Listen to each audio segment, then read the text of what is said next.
আল্লাহ রাব্বুল আলামিন বলেন ইকরা বিসমি রাব্বিকাল্লাযী খলাক খলাকাল ইনসানা মিন আলাক। আল্লাহ রাব্বুল আলামিন বলেন ইকরা, পড়ো। আল্লাহ নবী বললেন আমি তো পড়তে জানি না। ফেরেশতা বলল জিবরাইল আলাইহিস সালাম ইকরা, পড়ো। আল্লাহ নবী বললেন আনা বিকরি, আমি পড়তে জানি না। আবার বললেন ইকরা, আনা বিকরি, আমি পড়তে জানি না। তখন আল্লাহর ফেরেশতা জিবরাইল আলাইহিস সালাম দুই হাতে ধরে আল্লাহর নবীকে চাপ দিলেন। এমনি এমনি আসে নাই। জিবরাইল আলাইহিস সালাম কি আমাদের মতো মানুষ? জিবরাইল আলাইহিস সালামের একদিন আল্লাহর নবী দেখলেন হাঁটার সময় একটা গায়েবী আওয়াজের মাধ্যমে দেখতে লাগলেন জিবরাইল আলাইহিস সালাম আসমান থেকে জমিন পর্যন্ত একটা চেয়ারে বসা আছে। তাহলে কতটুকু সে? ওই মানুষটা যদি আমাদেরকে চাপ দেয় আমরা কি বেঁচে থাকবো? আল্লাহর নবী মুহাম্মদ রাসূলুল্লাহ সাল্লাল্লাহু আলাইহি ওয়াসাল্লামকে তিনবার চাপ দিলেন। তিনবার চাপ দেওয়ার পরে আল্লাহর নবী পড়তে লাগলেন ইকরা বিসমি রাব্বিকাল্লাযী খালাক। আল্লাহ নবী পড়তে লাগলেন, আল্লাহ বললেন ইকরা, তুমি পড়ো। বিসমি রাব্বিকাল্লাযী খালাক, তোমার প্রভুর নামে তোমাকে যিনি সৃষ্টি করেছেন। সুবহানাল্লাহ। তাহলে আগে পড়তে বলেছেন। এই জন্য আমরা যখন নামাজের মধ্যে অনেক নামাজি আছে, কেউ নামাজ শিখে নাই, ইমামের পিছনে দাঁড়িয়ে যায়, ইমামের পিছনে দাঁড়িয়ে যায়। আগে নামাজ শিখতে হবে, তারপরে কি পড়া। রোজা রাখা শিখতে হবে, তারপরে রোজা রাখা। হজ করা শিখতে হবে, তারপরে হজ করা। যাকাত দেওয়া শিখতে হবে, তারপরে যাকাত দেওয়া। ভালো আমল করা শিখতে হবে, তারপরে ভালো আমল করা। এই জন্য অনেক নামাজি আছে ভালো করে কেরাত পড়তে পারে না, কোরআন তেলাওয়াত করতে পারে না, দোয়া পড়তে পারে না, নামাজের নিয়ম কানুন জানে না। এই আয়াতের শিক্ষা হচ্ছে আগে শিখা, তারপরে করা, তারপরে কি করা। আমার ভাইয়েরা, এক নম্বর গুরুত্ব হলো এই আয়াতের মাধ্যমে আল্লাহ রাব্বুল আলামিন গোটা মুসলমান যারা আছে তাদের জন্য কোরআন শিক্ষা করা ফরজ করে দিয়েছেন। সুবহানাল্লাহ। পুরা মুসলিম জাতি সকলের জন্য কি এটা ফরজ করে দিয়েছেন। অমুসলিম যারা আছে, তখন যারা আছে তারা মুসলিম হওয়ার পরে তাদের উপরে কি হয়ে যাবে? ফরজ হয়ে যাবে। কোরআনুল কারীম শিক্ষা করা ফরজ, কিন্তু কোরআনুল কারীমের হাফেজ হওয়া ফরজ না। এখানে কথা আছে, কোরআনুল কারীমের হাফেজ হওয়া ফরজ না। তবে নামাজ তেলাওয়াতের জন্য ততটুকু মুখস্থ করা এটা কি ফরজ, এটা ফরজ। এজন্য এক নাম্বার ইকরা বিসমি রাব্বিকাল্লাযী খালাক বলে আল্লাহ রাব্বুল আলামিন প্রত্যেক মুসলমানের উপরে কোরআন শিক্ষা করা ফরজ করে দিয়েছেন। সুবহানাল্লাহ। কিন্তু আমরা কয়জনে পড়তে পারি কোরআন তেলাওয়াত? কয়জনে পারি? এজন্য আমরা যেহেতু পারি নাই, আমাদের ছেলে মেয়ে নাতি পুতিকে আমরা কি কোরআন শিক্ষা করাবো ইনশাআল্লাহ। আল্লাহ রাব্বুল আলামিন এরপরে বিশ্বনবী মুহাম্মদ রাসূলুল্লাহ সাল্লাল্লাহু আলাইহি ওয়াসাল্লাম একটা হাদিস শরীফে বলেন তাআল্লিমুল কুরআন ওয়া আতলু। আল্লাহ নবী বিশ্ব নবী জনাব মুহাম্মদ রাসূলুল্লাহ সবাই বলি সাল্লাল্লাহু আলাইহি ওয়াসাল্লাম বলেন আল্লাহর আয়াতের সাথে মিল রেখে তিনি বলেন, ও আমার উম্মতরা, তোমাদের প্রত্যেকের উপরে কোরআন শিক্ষা করা ফরজ, বদলু, এবং তোমরা তার তেলাওয়াত করো। কি করো? তেলাওয়াত করো। একটা হরফ তেলাওয়াত করলে কয়টি নেকি? 10টি নেকি। বুঝে পড়ো, না বুঝে পড়ো। বাংলা তেলাওয়াত করলে নাকি আছে, ইংলিশ তেলাওয়াত করলে নাকি আছে। তদ্রূপ ভাবে আবার যদি আপনি কোরআন কারীমের তেলাওয়াতের মধ্যে ভুল করেন, তাহলে এর রিডাবল কি হবে? গুনাহ হবে। কি হবে? গুনাহ হবে। আল্লাহর নবী, বিশ্ব নবী মুহাম্মদুর রাসূলুল্লাহ সাল্লাল্লাহু আলাইহি ওয়াসাল্লাম বলেন, রুব্বা তালিন লিল কুরআন ওয়াল কুরআনু ইয়ালআনু। আমার মায়ার নবী, দয়াল নবী মুহাম্মদ রাসূলুল্লাহ সাল্লাল্লাহু আলাইহি ওয়াসাল্লাম বলেন, রুব্বা তালিন লিল কুরআন, কোরআনের এমন কতগুলা পাঠক আছে, ওয়াল কুরআনু ইয়ালআনু, ওই কোরআনুল কারীম ওই পাঠককে অভিশাপ দেয়। নাউযুবিল্লাহি মিন যালিক, অভিশাপ দেয়।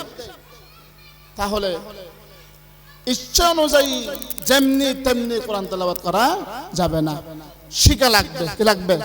শিখা লাগবে। তাহলে 1 নাম্বার কোরআনুল কারীমের গুরুত্ব, কোরআনুল কারীম তেলাওয়াত করা, শিক্ষা করা আল্লাহর পক্ষ থেকে এবং নবীর পক্ষ থেকে ফরজ করে দিয়েছেন। সুবহানাল্লাহ। এরপরে আমার ভাইয়ারা, আমার বন্ধুগণ, আল্লাহ রাব্বুল আলামিন বলেন, ফাকরাউ মা তায়াসসারা মিনাল কুরআন।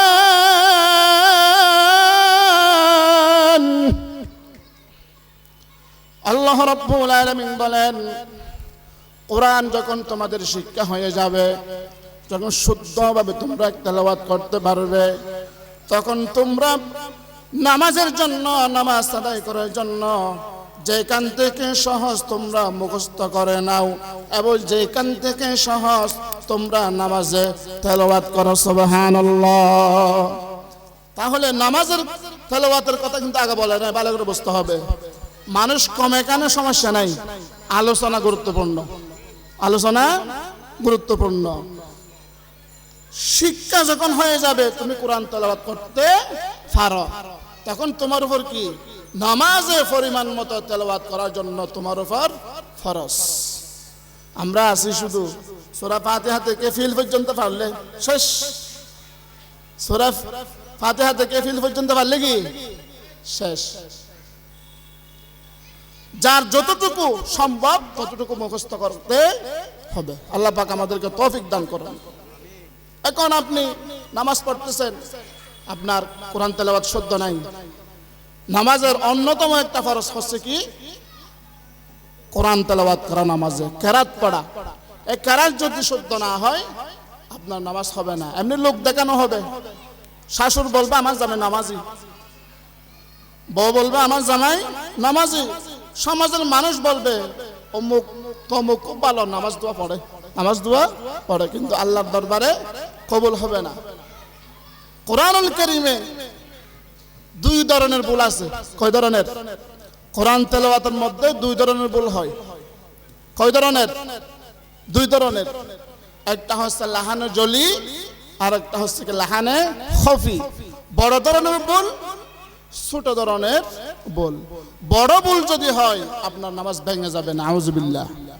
আর যদি ছোট ভুল হয়, নামাজ ভাঙবে না, দেখতে একটু অসুন্দর লাগবে, মাকরুহ হবে, অপছন্দ লাগবে। এই নামাজে কিভাবে তেলাওয়াত করতে হবে, নামাজ কিভাবে পড়তে হবে, সেই শিক্ষাটা এই তাহফিজুল কোরআন মডেল মাদ্রাসায় দেওয়া হয়। সুবহানাল্লাহ। এরপরে আমার ভাইয়েরা, আমার বন্ধুগণ,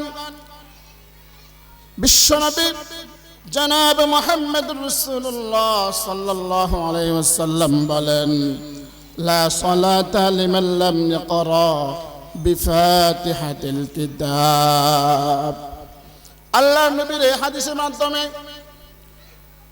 ফাকরাউ মা তায়াসসারা মিনাল কুরআন, এই আয়াত নিয়ে আল্লাহ নবী ইল্লা সালাত আলা সালাত লিমাল্লাহ ইকরা বিফাতিহাতিল কিতাব, এই হাদিস দ্বারা বোঝা গেল নামাজের মধ্যে সহিহ শুদ্ধভাবে কোরআন তেলাওয়াত না করলে কোনোদিনও আপনার নামাজ হবে না, নামাজ হবে না, নামাজ হবে না, এমনি পড়তে পারবে। এই জন্য নামাজকে সহিহ শুদ্ধ করার জন্য, নামাজকে পরিপূর্ণ করার জন্য, নামাজের মতো নামাজ পড়ার জন্য, আল্লাহর দরবারে কবুল হওয়ার জন্য কোরআন শিক্ষা করা ফরজ এবং পরিমাণ মতো মুখস্থ করাও কি ফরজ। আমার ভাইয়ারা, কোরআন শিক্ষার গুরুত্ব এই কথা বোঝাতে গিয়ে মুফাসসিরিন ইকরাম আয়াত নিয়ে এসেছেন। কোরআন নিজে শিখলাম, নিজে নামাজে পড়লাম, নিজে তেলাওয়াত করলাম, এর মধ্যে সীমাবদ্ধ নয়। কোরআনুল কারীমকে প্রচার করতে হবে, আরেকজনকে শিক্ষা দিতে হবে। আল্লাহ রাব্বুল আলামিন সূরাতুল মাঈদা 66 নম্বর আয়াত আল্লাহ রাব্বুল আলামিন বলেন, ইয়া আইয়ুহার রাসূলু বাল্লিগ মা উনজিলা ইলাইকা মির রাব্বিক। আল্লাহ রাব্বুল আলামিন নবীকে বললেন, হো আমার রাসূল, আমার হাবিব, তোমার কাছে যে আমি 1 থেকে 30তম পারা, 14টি সূরা, সূরাতুল ফাতিহা থেকে সূরা নাস পর্যন্ত আমি নাযিল করলাম, শুধু তুমি শিক্ষা নিয়ে হওয়ার জন্য না, তুমি আদায় করার জন্য না, তুমি আমার এই কালামকে, তুমি আমার কালাম দিয়ে, আমার কোরআন দিয়ে, আমার এই বাণী দিয়ে তুমি তাবলীগ করো, তুমি এগুলা প্রচার করো। সুবহানাল্লাহ।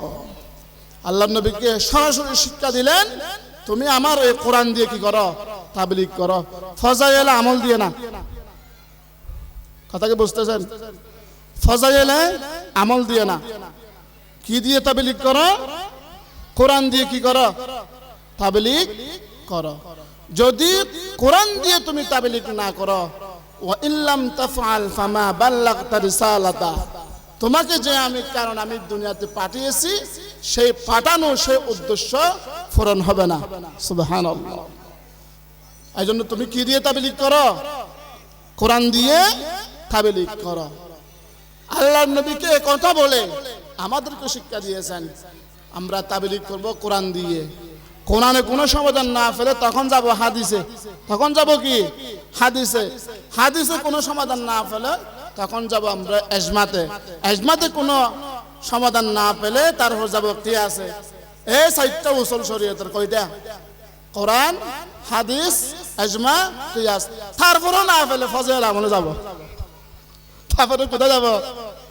আগে কি কোরআন। আমার ভাইয়েরা, আমার বন্ধুগণ, আল্লাহ রাব্বুল আলামিন আয়াতের মাধ্যমে বিশ্ব নবীকে বললেন, তুমি কোরআন দিয়ে তাবলীগ করো। ওই তাবলীগটা তুমি আগে নিজের ঘরে শুরু করো। আগে কোথায়? নিজের ঘরে। আগে কোথায়? আল্লাহ রাব্বুল আলামিন বলেন, وأنذر عشيرتك الأقربين। আল্লাহ রাব্বুল আলামিন বলেন, ও আমার বন্ধু, আমার হাবিব, তুমি আগে দাওয়াতটা তোমার ঘর দিয়ে শুরু করো। সুবহানাল্লাহ। আমরা কি করি? গাঁটটি টাট্টি নিয়ে মায়ানমারের কাছাকাছি চলে যাই, আছে না নাই? আগে আমার ভাই, আমার বাবা, আমার মা, আমার ওয়াইফ, আমার বোন, আমার ছেলে মেয়ে, তাদেরকে দাওয়াত দিব। তারা যদি সংশোধন হয় তারপরে কোথায় যাব? পাশের বাসায়। তারা কোথায় যাব? প্রতিবেশী যারা আছে, সামনে 40 ঘর, ডানে 40 ঘর, বামে 40 ঘর, পিছনে 40 ঘর, বিল্ডিং হলে উপরে 40 ঘর, এদেরকে দাওয়াত দেওয়ার পরে তারপরে কোথায় যাব? এর বাইরে। এই জন্য আমার ভাইয়ারা, আমার বন্ধুগণ, বিশ্ব নবী মুহাম্মদ রাসূলুল্লাহ সবাই বলি সাল্লাল্লাহু আলাইহি ওয়াসাল্লাম আগে দাওয়াত দিয়েছেন কাকে? চাচাকে, আবু তালেবকে দিয়েছেন, আবু লাহাবকে দিয়েছেন, আবু জাহেলকে দিয়েছেন, উম্মে সাউদাকে দিয়েছেন, সাইয়্যিবাকে দিয়েছেন। আবু তালেব আল্লাহ নবীকে আশ্বাস দিল, ও মুহাম্মদ তুমি যে কথা বলতেছ আল্লাহ ব্যতীত কোনো মাবুদ নাই, কোনো ইলা নাই, আমি তোমার পক্ষে আছি, তোমার জন্য কি করতে হবে তুমি আমাকে বলো। সুবহানাল্লাহ। কিন্তু আবু জাহেল বলতেছে যে এটা সম্ভব না। এটা কি সম্ভব না? এটা কিভাবে মেনে নেওয়া যায়? অনেক লম্বা ঘটনা এগুলা, বিভিন্ন ষড়যন্ত্র সেও শুরু করে দিল। আল্লাহ নবীকে বলল তুমি নতুন ধর্ম নিয়ে এসেছো, তুমি লেজ কাটা। তুমি কি লেজ কাটা? নাউযুবিল্লাহ মিন যালিক। সাথে সাথে আমার আল্লাহ রাব্বুল আলামিন তার জবাব দিয়ে দিয়েছেন, তাব্বাত ইয়াদা আবি লাহাবিন ওয়া তাব। আল্লাহ রাব্বুল আলামিন বলেন, ও আবু লাহাব তুমি ভালো করে শুনো, তুমি ভালো করে বুঝো, আমার হাবিব আমার নবী লেজ কাটা নয়, তোমার দুই হাত ধ্বংস হোক, তোমার শ্বশুরের তুমি ধ্বংস হয়ে যাও। সাথে সাথে জবাব দিয়েছে। এই জন্য দাওয়াতটা দিতে হবে আগে নিজের ঘরে, ঘর থেকে অন্য ইউনিয়নে, অন্য ইউনিয়ন থেকে ওয়ার্ডে, তারপরে থানা পর্যায়ে, তারপরে জেলায়। এখান থেকে কাকরাইল যাওয়ার দরকার নাই, কোথায় যাওয়ার দরকার নাই। আগে ঘর ঠিক, সব ঠিক। নিজের ঘরকে যদি আমরা নিজে নিজে ঠিক করি তাহলে যে যেখানে আসে সেখান থেকে ঠিক করে ফেলতেছে, তো কাকরাইল যাওয়ার দরকার কি? হ্যাঁ, দরকার আছে না। এখানে আমার বেপরদা চলে, আমার ঘরের মধ্যে শোধ, প্রতিদিন উঠান বৈঠক হয়। হ্যাঁ, প্রতিদিন উঠান বৈঠক হয়। উঠান বৈঠক ছিলেন তো কৃষি ব্যাংক, আশা, মুক্তা, কত ধরনের ব্যাংক আছে। তারা আবার ছেলেদেরকে দেয় না, এগুলা মেয়েদেরকে দেয়। নাউযুবিল্লাহ মিন যালিক। তো ছেলেদের সুদ এগুলা, লোন এগুলা, ঋণ এগুলা ছেলেদের দিলে সমস্যা কি? তাহলে তাদের টার্গেট কি? তাদের টার্গেট আমাদের মা বোন। ঠিক কিনা বলুন? আমাদের মা বোনকে কিভাবে ঘর থেকে বের করা যায়, তারা শয়নে স্বপনে সব সময় তাদের চিন্তা এটা। এই জন্য তারা লোন দেয়, তারা সুদ দেয়, তারা টাকা দেয় মেয়েদের নামে, ছেলেদের নামে দেয় না। এই টাকার প্রলোভন, এই টাকার লোভ, এগুলা দেখিয়ে তারা মা বোনকে ঘর থেকে বের করে। নাউযুবিল্লাহ। একবার যে নিয়েছে সে শেষ, একবার নিছে এইটা শোধ করার পর আরেকটা নিব, আছে না নাই? দুই তিনটা চারটা করে ফেললে ভাবে, তিনটা চারটা শোধ করার পরে একেবারে ডবল করে নিব ব্যাপার। যে একবার ঢুকছে সে আর বের হতে পারে না। নাউযুবিল্লাহ মিন যালিক। অনেক ঘর ভেঙে গেছে, অনেক তালাক হয়ে গেছে, অনেক সংসার ভেঙে গেছে এগুলা দিয়ে। এই জন্য আগে ঘর ঠিক, তারপরে আমরা কি বাহিরে যাব। এই জন্য আল্লাহ নবীও দাওয়াত দিয়েছেন আগে ঘরে, ঘর থেকে অফার করে। এইভাবে আল্লাহ নবী মক্কা থেকে মদিনা গিয়েছেন। সুবহানাল্লাহ। আমার ভাইয়ের, আমার বন্ধুগণ, আল্লাহ রাব্বুল আলামিন এরপরে সূরা আর-রাদ 28 নম্বর আয়াত আল্লাহ রাব্বুল আলামিন বলেন, আল্লাযীনা আমানু ওয়া তাতমাইন্নু কুলুবুহুম বিযিকরিল্লাহ ইল্লা বিযিকরিল্লাহি তাতমাইন্নুল কুলুব। জোরে বলি আল্লাহু আকবার। আল্লাহ রাব্বুল আলামিন বলেন, এ কোরআনুল কারীম এটা তোমাদের জন্য আমি দিয়েছি। কেননা এই কোরআন কারীম যারা পড়বে, যারা বুঝবে, যারা কোরআনুল কারীম আমল করবে, যারা কোরআন কারীম অনুযায়ী নিজের ব্যক্তিগত জীবন, নিজের সামাজিক জীবন, নিজের পারিবারিক জীবন, নিজের অর্থনৈতিক জীবন পরিচালনা করবে, তারা অটোমেটিকলি মনের মধ্যে প্রশান্তি পাবে। সুবহানাল্লাহ। যারা কোরআনের সাথে থেকেছে, বুঝেছে, কোরআনের সাথে সব সময় সম্পর্ক রাখে, তারা নিজে নিজে কি পায়? শান্তি পায়। সুবহানাল্লাহ।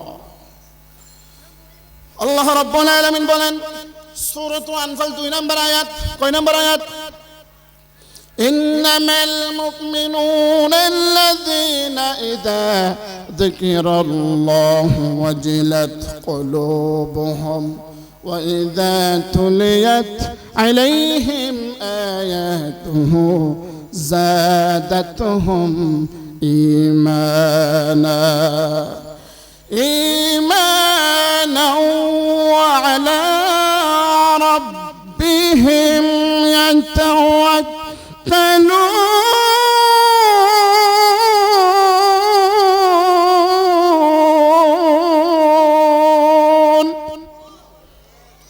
আল্লাহ রাব্বুল আলামিন বলেন, ও দুনিয়ার মানুষরা ভালো করে শোনো, ইন্নামাল মুমিনুন, ও মুমিন যারা আছো তোমরা ভালো করে শোনো, ইযা যিকিরাল্লাহু ওয়াজিলাত কুলুবুহুম, আমার কোরআনুল কারীমের স্মরণ, আমার স্মরণ, আমার নবীর স্মরণ, হাদিসের কথা, কোরআনের কথা, ইসলামের কথা যখন বলা হয়, ওয়াজিলাত কুলুবুহুম, যারা প্রকৃতপক্ষে মুমিন যারা আছে তাদের অন্তর কম্পন শুরু হয়ে যায়। সুবহানাল্লাহ, তাদের অন্তর কম্পন শুরু করে দেয়।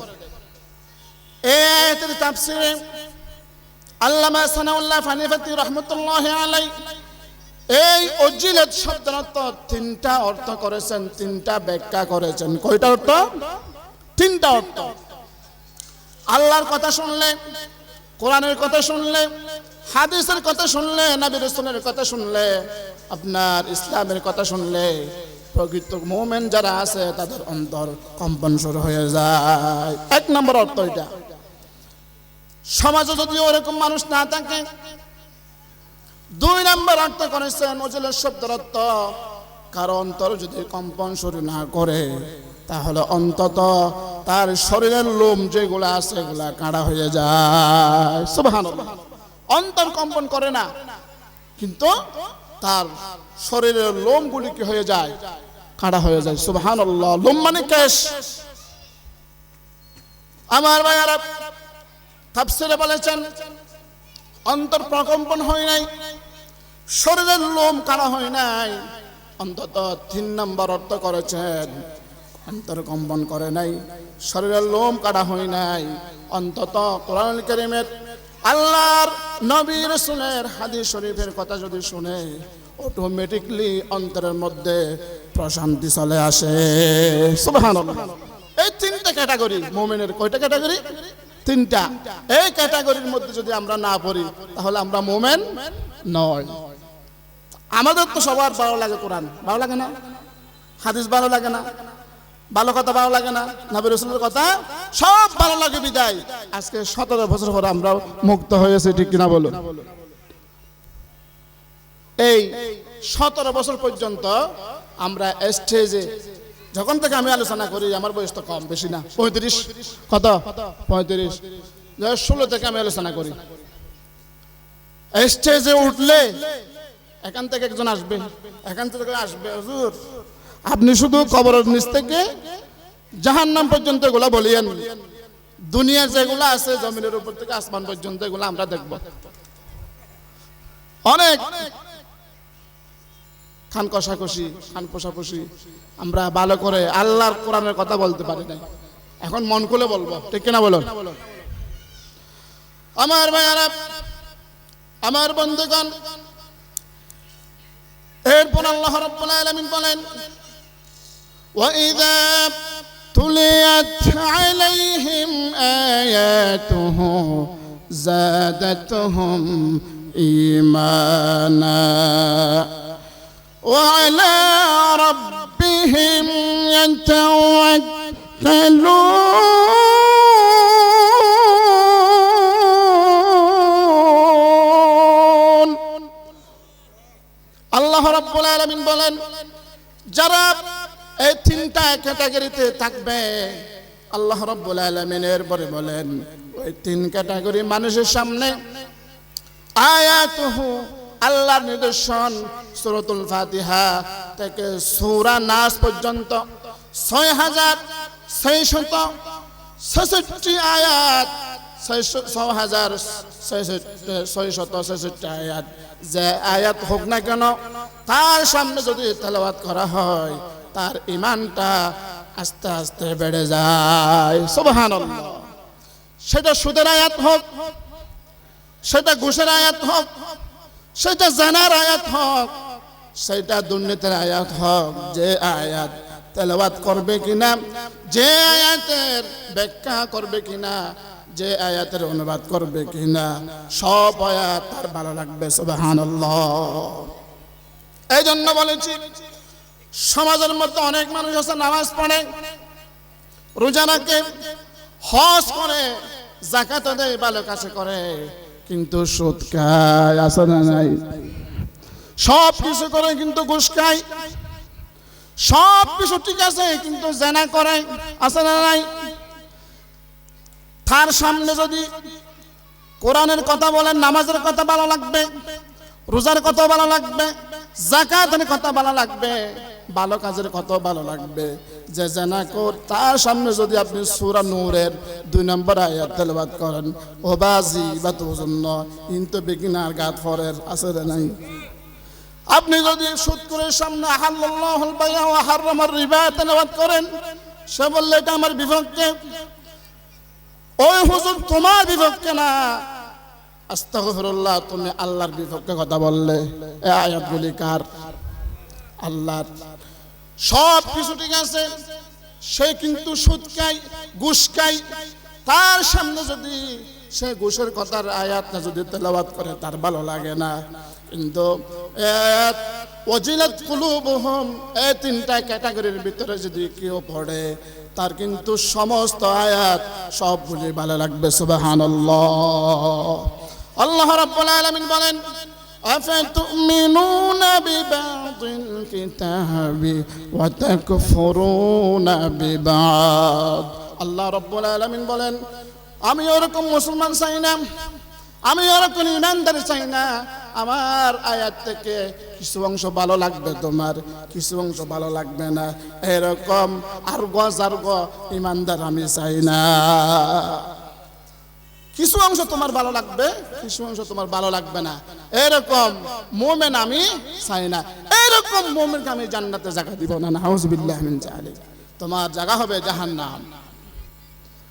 আমার ভাইয়েরা, কথায় কথা লম্বা হয়ে যায়। এরপরে কোরআনুল কারীম শিক্ষা করলে লাভ কি? কোরআনুল কারীম মানুষদেরকে হেদায়েত পর্যন্ত নিয়ে যায়। সুবহানাল্লাহ।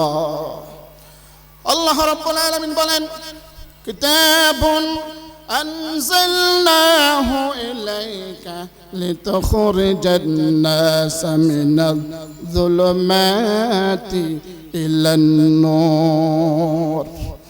আমার ভাইয়েরা, আল্লাহ রাব্বুল আলামিন বলেন, এই কোরআনুল কারীম, এই কিতাবখানা আমি এই জন্য তোমাদের মাঝে নাজিল করেছি, অবতীর্ণ করেছি, লিতুখরিজান নাসা, এই কিতাব মানুষদেরকে মিনায-যুলুমাতি, মানুষদেরকে অন্ধকার থেকে বের করে, ইলান নূর, নূর মানে হেদায়েত, নূর মানে আলো, নূর মানে জান্নাতের রাস্তা। আল্লাহ রাব্বুল আলামিন এই কোরআনুল কারীমের মাধ্যমে মানুষদেরকে জান্নাতের রাস্তায় নিয়ে যায়। সুবহানাল্লাহ। তাহলে হেদায়েত দিতে পারে কে? একমাত্র কোরআনের মাধ্যমে আল্লাহ দিতে পারে। কে দিতে পারে? হেদায়েতের মাধ্যম হচ্ছে একমাত্র কোরআন, এর বাইরে কোনো ধর্ম নাই, সব ভুয়া।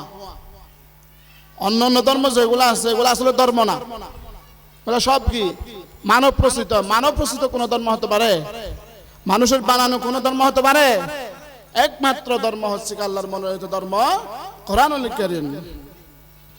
আল্লাহ রাব্বুল আলামিন বলেন, ইন্নাদ-দীনা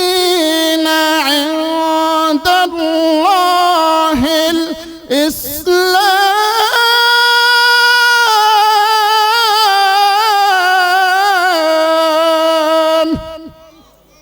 আল্লাহ রাব্বুল আলামিন বলেন, নিশ্চয় নিশ্চয় আমার পক্ষ থেকে একমাত্র মনোনীত ধর্ম হচ্ছে ইসলাম। শুধু ধর্ম না, এটা একটা জীবন ব্যবস্থা, কোড অফ লাইফ, এটা মানুষের জীবন ব্যবস্থা। আল্লাহ রাব্বুল আলামিন বলেন, এই ধর্ম এটা পরিচালনার জন্য মুসলমানদেরকে পরিচালনার জন্য আমি এই কোরআন দিয়েছি। এই কোরআনের কাজ হচ্ছে মানুষদেরকে অন্ধকার পথ থেকে বের করে আলোর সন্ধান দেওয়া। সুবহানাল্লাহ। আল্লাহ রাব্বুল আলামিন সূরা আলে ইমরানে বলেন, আল্লাহু ওয়ালিয়ুল্লাযীনা আমানু ইখরিজুকুম মিনাল যুলুমাতি ইলান নূর ওয়াল্লাযীনা কাফারু আউলিয়াউহুমুত তাগুত يخرجونهم من النور إلى الظلمات أولئك أصحاب النار هم فيها خالدون جرب الله أكبر। এই আয়াতের মাধ্যমে আল্লাহ রাব্বুল আলামিন পৃথিবীর সমগ্র মানুষকে দুই ভাগে বিভক্ত করেছেন। কয় ভাগে বিভক্ত? হক এবং বাতিল, ইমানদার বেঈমান, ইমানদার বেঈমান, মুসলিম এবং অমুসলিম, দুইটা ভাগ। কয়টা ভাগ? পুরা মানুষ কয়টা ভাগ? আল্লাহ রাব্বুল আলামিন বলেন, আল্লাহু ওয়ালিয়ুল্লাযীনা আমানু, দুইটা ভাগের মধ্যে যারা আমাকে বিশ্বাস করলো, আমার প্রতি বিশ্বাস স্থাপন করলো, শুধু আমার প্রতি না, আমি ঈমানের জন্য 7টা বিষয় আমি দিয়েছি। আমি ফেরেশতা এবং কিতাবসমূহ, আপনার ওয়াল আখিরাত এবং আপনার ওয়াল কদরি খৈরিহি, ভালো মন্দ তকদির, এবং আমার সেখানে ফিরে আসতে হবে, এটা সব মিলিয়ে 7টা বিষয় দিয়েছেন। কয়টা বিষয়? 7টা বিষয়ে যারা ঈমান রাখবে আমি তাদের অভিভাবক হয়ে গেলাম। সুবহানাল্লাহ। অভিভাবক যদি আল্লাহ হয়, আর কোন বই আছে? কোন বই আছে? আল্লাহু ওয়ালিয়ুল্লাযীনা আমানু, যারা ঈমানদার আমি তাদের অভিভাবক হয়ে গেলাম। তাদের কোনো বই নাই, তাদের কোনো চিন্তা নাই, এবং অভিভাবক হিসাবে, গার্ডিয়ান হিসাবে আমি আমার বন্ধুদের জন্য আমি একটা কাজ করব। কি কাজ করব? ইখরিজুনাহুম মিনাল যুলুমাতি ইলান নূর। তারা যখন আমাকে বিশ্বাস করলো, তারা যখন আমার উপরে ঈমান আনলো, তারা যখন আমাকে বিশ্বাস করলো, আমার দায়িত্ব হচ্ছে তারা যদি অন্ধকার পথে থাকে, ওই অন্ধকার থেকে বের করে আমি আলোর সন্ধান দিয়ে দিব। সুবহানাল্লাহ। আজান দিচ্ছে, একজন জবাব দেন। তাহলে আজান দিচ্ছে, একটু বলি তারপরও। আল্লাহ রাব্বুল আলামিন, আল্লাহর দায়িত্ব হচ্ছে কি, যারা ঈমানদার তাদেরকে আলোর পথ দিয়ে দেওয়া। পক্ষান্তরে আরেকটা দল নাই, দুটা দল বলছি না, ভুলে গেছেন? কয়টা দল? তাদের অভিভাবককে ইখরুজুনাহুম মিনান নূর, তাদের অভিভাবক হচ্ছে কি তাগুত, শয়তান। নাউজুবিল্লাহ। তাদের অভিভাবক শয়তান, তাগুত। কারণ অভিভাবক হিসাবে, বন্ধু হিসাবে শয়তানের একটা কি আছে? দায়িত্ব আছে। শয়তানের দায়িত্ব কি? ইখরিজুনাহুম মিনান নূর ইলাজ যুলুমাত। যারা ভালো পথে আছে তাদেরকে নিয়ে অন্ধকার পথে নিয়ে যাবে। নাউজুবিল্লাহি মিন যালিক। দুইটা ভাগ। এরপরে উলাইকা আসহাবুন নার হুম ফিহা খালিদুন, যারা শয়তানের পথে গেছে, তাগুতের পথে গেছে, তারা চিরস্থায়ী হিসাবে জাহান্নামে থাকবে। নাউজুবিল্লাহি মিন যালিক। কিন্তু আল্লাহর পথে যারা এসেছে তারা কোনো না কোনো দিন অবশ্যই কোথায় যাবে? জান্নাতে যাবে। আল্লাহ পাক আমাদেরকে আমল করার তৌফিক দান করুন। অনেক লম্বা আলোচনা, শেষ করতে পারলাম না, যা পেরেছি আগামী দিনে সুযোগ হয় ইনশাআল্লাহ আলোচনা করব। আসসালামু আলাইকুম ওয়া রাহমাতুল্লাহি ওয়া বারাকাতুহু।